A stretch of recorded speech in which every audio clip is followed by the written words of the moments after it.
Hey everybody, Mojave Trooper here back with another video. And today what I have for you is a review of The Civilized Hero by Ronin Sabers and Brian Rogers.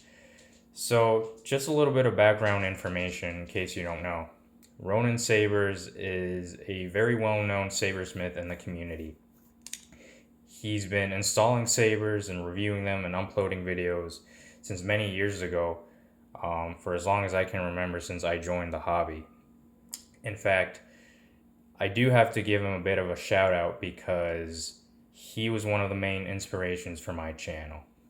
I remember when I joined back in the day, he would upload his videos and I would watch them. And he made a video assembling the 7 Chambers Anti-Flex V2, and that was one of the videos that convinced me to get one. I also remember that he would do different installation videos of the hilt, which made me want to install mine. And also, I remember he did a big comparison video with all the Obi-Wan Kenobi lightsabers back in the day. You know, the MK1, the Inception Elite, the SB Sabers High Ground, the 89 Sabers, all of them. And it was pretty clear in that video that one of his favorite designs ever was the Obi-Wan lightsaber from episode 3. And it looks like he's finally made one. He's finally made his own replica, which I know that back then he would mention a lot of the time he wanted a very highly accurate replica that was also installable since he's an installer. Of course, to do this, he needed the help of an expert like Brian Rogers. Now, if you don't know Brian is an RPF member who made a lot of contributions to the research of many of the replicas and sabers we know and love. For example, the Luke Skywalker V2, the V1 or the Cave Hero. He made contributions and he collaborated with Veracity Labs on the Mom of All Heroes hilt. And then he also made a lot of contributions to the research and accuracy of the episode 3 Anakin lightsaber. In addition to that, he also has a research thread on the RPF regarding all of the known Obi-Wan lightsaber variants from episode 3. And in that research thread, he theorizes that the belt hanger that was used mostly by Ewan McGregor was the 373 prop store auction belt hanger that came to light on the prop store site a few years back. And Brian contributed to the research and the accuracy details that we're going to talk about regarding this hilt.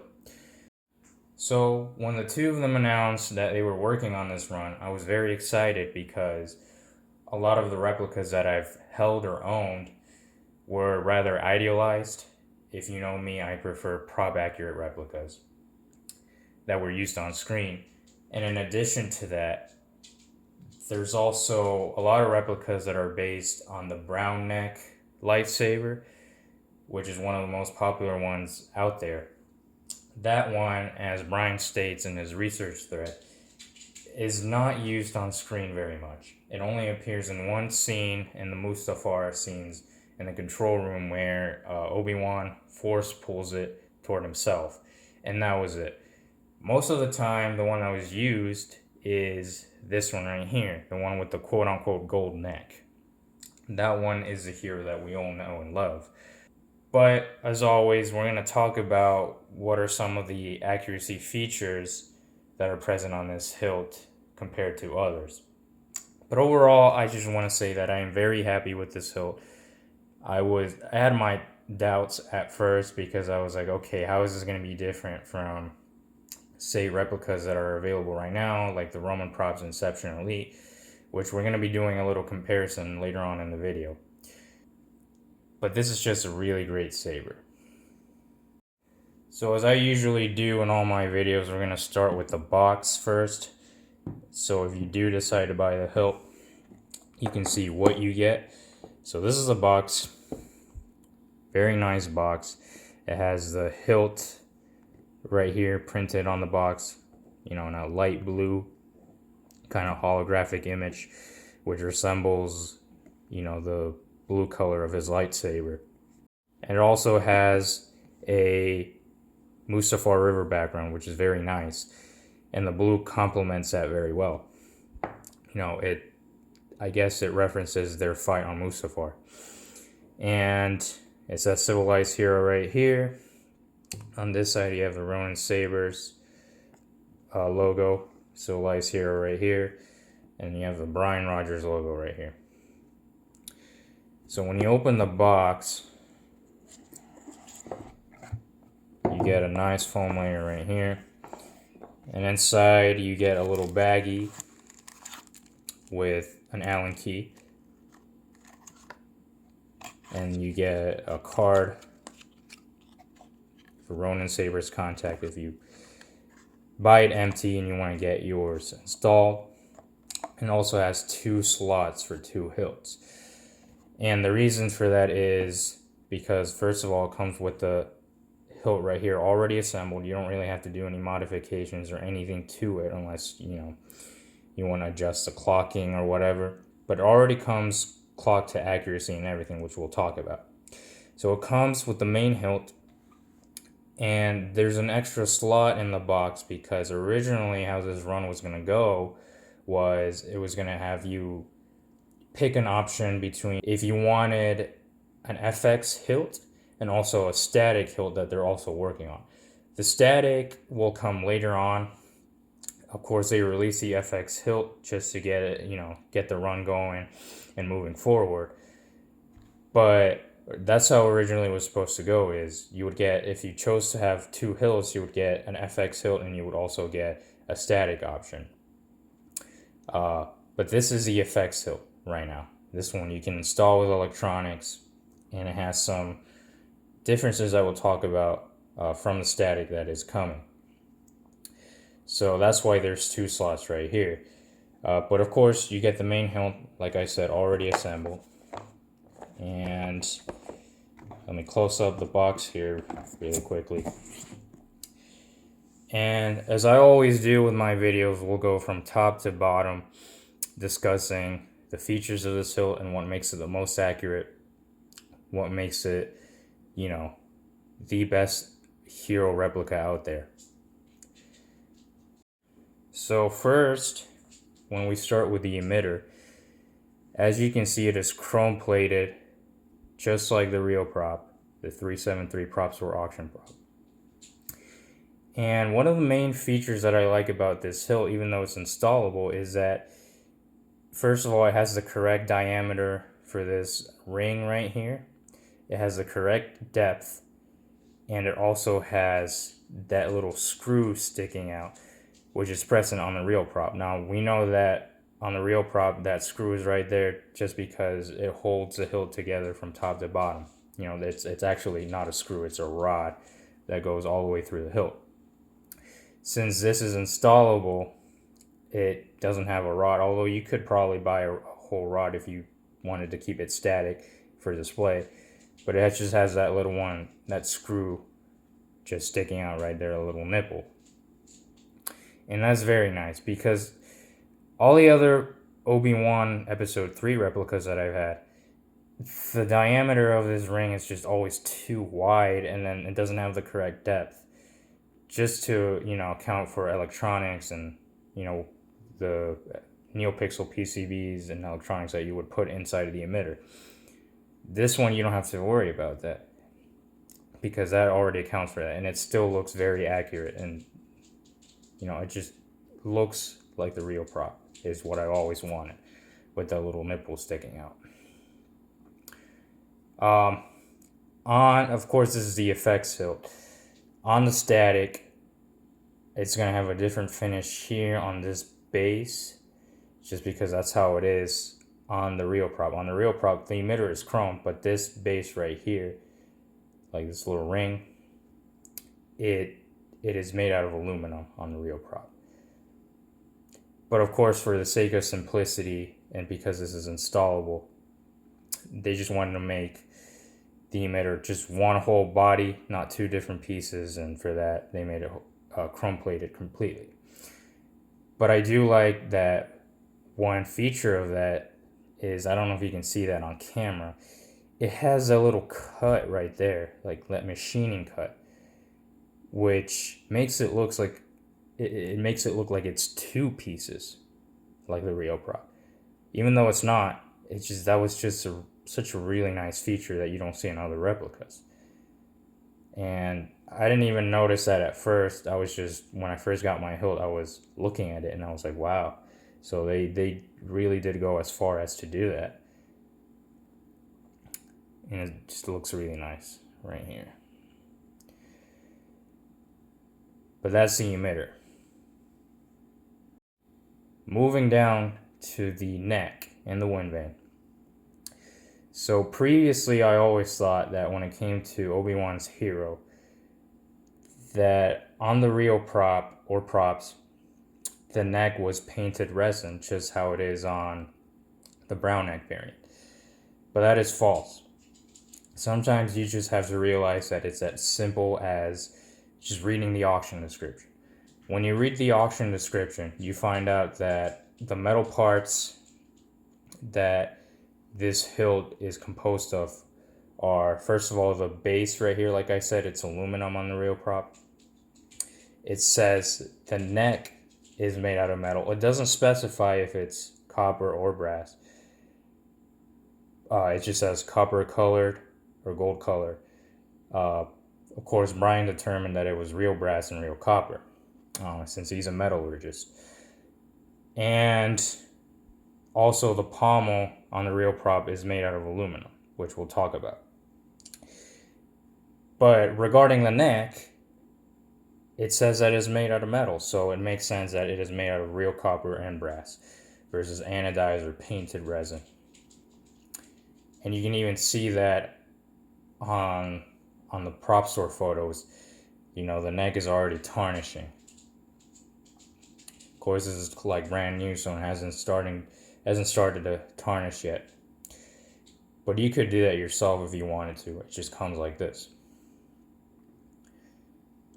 Moving down to the grenade, it is made out of steel. The whole hilt is made out of steel, but it has that same glossy finish, really shiny glossy finish that you would find on the real prop, and that's just because on the real prop it is plastic.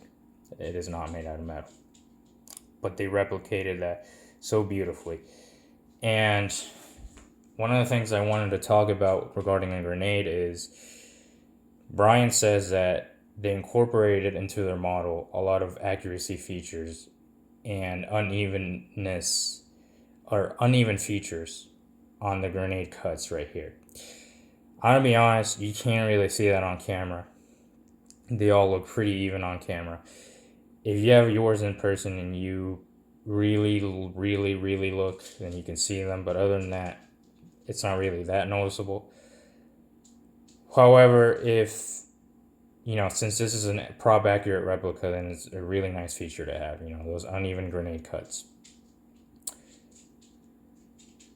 It reminds me a lot of the, you know, uneven grenade rings on the Mount of All Heroes or the Luke V1 lightsaber. So that's really nice. And then moving down to the clamp, you have these two greeblies right here. Copper, I think that's steel as well. The clamp is also steel, chrome plated. And then the control box is something that I really like about this lightsaber. First of all, the control box, it doesn't 100% align with the clamp. It kind of sticks out right here a little bit towards this side, and that's accurate to the prop. Of course, I think you can adjust that if you wanted to make it idealized. By the way, you can do that with the hilt. It comes clocked to accuracy, but you can clock it any way you want. You can adjust it if you want it to look, you know, even and idealized. But the control box right now, it looks like this, sticking out this way, because that's how it is on the real prop. And then one of the highlights of this hilt is the clamp card. So a lot of the clamp cards out there for a lot of replicas, they're made out of real brass or they're made out of another type of plastic which doesn't look good at all. This is made out of the same material that the real props were made out of. And you can see it, I mean, it looks really good. This is the same material that was used for the Anti-Flex Final Edition clamp card, which I talked about. That one is the most accurate clamp card that I've ever seen for Anakin's Episode 3. And this one, too, is the most accurate clamp card for Obi-Wan's Episode 3 that I've ever seen.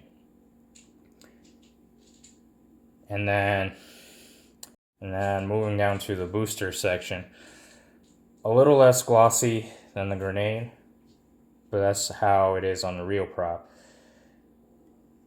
It's still shiny. And then I don't remember if this has any uneven features like the grenade. I think it's just regular, but it looks really nice as well. The cover tech wheel is made out of carbon steel. It is not made out of plastic like a real one, and that's just because of durability and also weight. You know, if you're gonna have a cover tech wheel that you're probably gonna use a lot on your belt for this replica, then you probably want something that's more durable than plastic. For the prequels, it wasn't really a problem because they had a lot of replacements that they could use in case it broke. But you know, this is a high-end replica that you can't easily replace, so you probably want that to be durable. And like I said, there are no modifications you have to do for this hilt. The only one, and this is really minor and really small, is you want to Sharpie that that screw right there that's holding the wheel. That's how it is on the real prop. It is Sharpied. And we've talked about Sharpie in this channel before regarding Anakin's Episode 3. The black sections on a lot of the Episode 3 Anakin lightsabers are Sharpied. They're not anodized black. But it doesn't come Sharpied when you get the hilt. You'd have to do that yourself. But it's really easy to do. Just get a Sharpie and color it in, and you'll be fine. That's really the only accuracy mod I would say you'd have to do, other than like the surface finish mods here on the neck and such, if you want to make it more tarnished. But it'll tarnish by itself in time. And same with the pommel here that we're going to talk about. The pommel is made out of aluminum. It is made out of a type of aluminum that will tarnish and rust fairly quickly compared to a lot of other types of aluminum. Again, if you want to do some surface finish mods on this and make it look like the real prop, on the real prop, it looks tarnished and really rusted. It'll do that by itself in time, but if you want to hurry it up and make it look like that right out of the box, then you can. But I think I'm just going to leave it as is for it to tarnish by itself. Same with the neck. And then, of course, since this is an FX hilt, it's going to have the vented pommel already in place. Back when the run started, there was a bit of disappointment because the FX hilt wouldn't include like a switchable static pommel. It would just include the vented one, which, you know, I was one of them. I was one of the people that was disappointed by that. But the main excuse that they had for that was because since they were going to make a static as well, that they would find no point, since they were going to make a static hilt, they found no point in making also a static pommel for the effects and just decided to leave it like that. It's not too bad now that I have it in person. I mean, it doesn't look terrible. I still wish it would have included a static pommel, but it still looks really nice. Like it's called hidden vented pommel for a reason, because it's not that noticeable compared to, you know, the other vented pommels that have holes and holes and holes. This one looks nice. And then, of course, something I forgot to talk about with the emitter is, since it's in effects and it fits a blade, it has that visible retention screw right there. If I can get it to focus. Again, now that I have it in person, it's really not that noticeable. I mean, it's really small, and the plating around the hole is really not that light, so it makes it blend in, kind of. But yeah, this is the effect soap. They are currently working on a static. I don't know when that one will come out. Currently, they were waiting for all the FX hilts to sell out, and then they could order the statics. I mean, the model is pretty much ready, and it looks really nice. But like I mentioned earlier in the video, how this was supposed to go was they were gonna have, you know, two hilts, an option to include two hilts, one FX, one static. But for manufacturing reasons, just to get the run going and moving forward, they decided to just release the FX hilt first, and then they're going with the static. And with that said, I never intended to install this one, even though it's an FX hilt. My main draw to this was that it was going to be steel and it was going to be heavy. When I hold my hilts, even with their static, I like them to be heavy as possible, because that's what makes them feel like a real lightsaber from the movies. Of course, I think their static will still have some weight to it. I'm not saying it's going to be 100% plastic. It is not. It's going to be a mix of metal and plastic, like the real prop. But this one, since it's steel, all of it is steel, except for the neck, it is very heavy, and it feels really good in the hand. So with that said, I just wanted to do a little comparison here to the Roman Props Inception Elite that I have right here. The Roman Props Inception Elite, before the Civilized Hero, was considered the most accurate to the Hero belt hanger lightsaber. And by the way, this isn't really to knock Roman or his research. I mean, he made the Roman Props Inception Elite with the research and information he had at the time. This was before the 373 prop came to light. The best available reference that we had was the master replicas and also a few obscure props that came out during exhibits and all that. So it isn't really to knock the Roman Props Inception Elite. I mean, I still think this is a really great saber, but we do have to talk about some of the comparison stuff regarding the accuracy features and such for the sake of objectivity. So, of course, the Civilized Hero is mostly based on the 373 belt hanger that is seen on his belt, or as a close-up hero. The Roman Props Inception Elite is mostly based on the master replica's hilt, and you can see that by some of the decisions that Roman made to make it idealized. For example, the neck, instead of being real copper and brass, it is anodized. The pommel is chromed and not polished aluminum, like this one right here. The clamp card is made out of real brass. You can't really see it on camera, but it's already a little bit tarnished compared to this one. It's plastic, but that's how it is on the real prop. The grenade is not as shiny on the Romans like the Civilized Hero. And, what I was talking about earlier with the ring right here, you see it's too big. Oops. You can see that side by side. It's too big, and it's, a whole different finish by itself. It's not as deep. It doesn't have the nipple sticking out or the screw sticking out. This is how it is on the master replicas. But I've always wanted something that is accurate to the prop with a rod sticking out.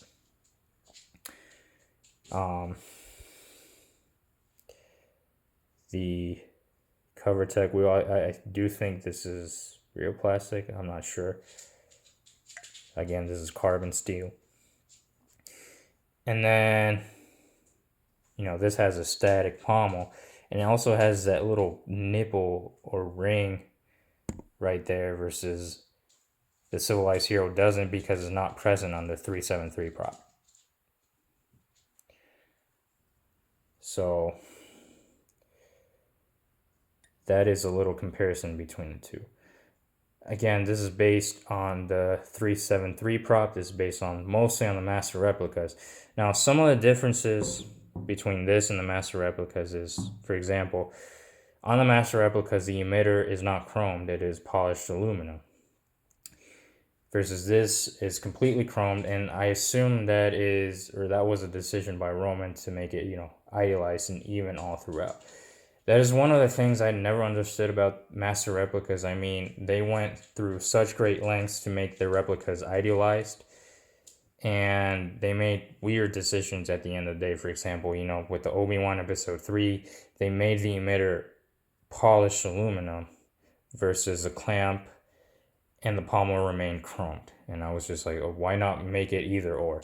Either make the whole hilt or either make the three of them polished aluminum or make them all chrome. Whatever. It was a weird decision, but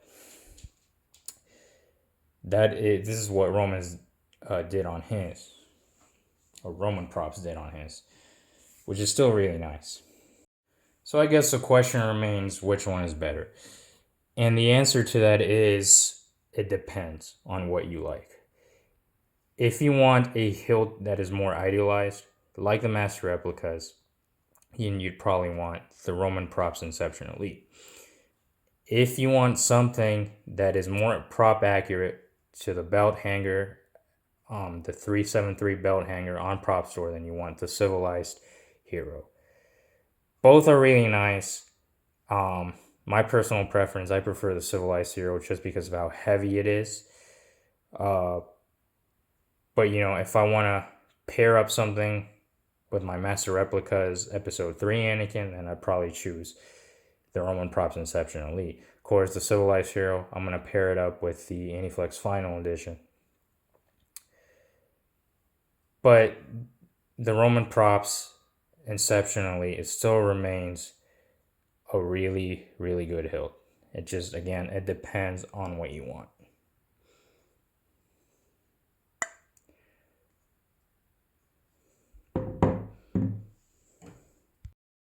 So with that in mind, I'm going to be closing up the video now. Again, this was the Civilized Hero by Ronin Sabers and Brian Rogers. As of right now, I believe this hilt is still in stock on Ronin Sabers' site. I am not sure how many remain. They will probably sell out very soon. I'm not sure how long will it take, but at the time of recording this video, they're in stock right now on his site, which I'll link down below in the description. I want to close off the video with saying that this is just, again, a really great hilt, especially for an FX hilt. It's really heavy. It looks to be really installable. I do plan on getting the static whenever it comes out, and I plan on comparing it to the FX.